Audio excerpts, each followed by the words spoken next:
Praise the Lord. இயேசுவின் இனிய நாமத்திலே உங்களை வாழ்த்துகிறேன். இந்த நாள் உங்களுக்கு மிகவும் ஆசீர்வாதமான நாளாய் ஆண்டவராகிய இயேசு கிறிஸ்து மாற்றி கொடுப்பார். இன்றைய தேய்த்திடும் ஔஷதத்தின் மூலமாய் கர்த்தர் நம்மிடத்தில் சொல்லுகிறதான வார்த்தை யோவான் எழுதின சுவிசேஷம் 1வது அதிகாரம் 9வது வசனம். உலகத்திலே வந்த எந்த மனுஷனையும் பிரகாசிப்பிக்கிற ஒளியே அந்த மெய்யான ஒளி. ஹல்லேலூயா.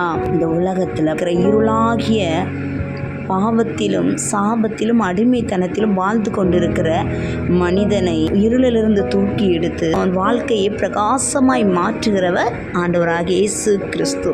இயேசு கிறிஸ்துவை குறித்து தான் இங்கு சொல்லப்பட்டிருக்கிறது மெய்யான ஒளி என்று. பிரியமானவர்களை, இந்த வார்த்தையை கேட்டுக்கொண்டிருக்கிற உங்களோடு கூட ஆண்டவராகிய இயேசு கிறிஸ்து இடைப்படுகிறார். உங்கள் வாழ்க்கையின் இருளை மாற்ற அவர் போதுமானவர்.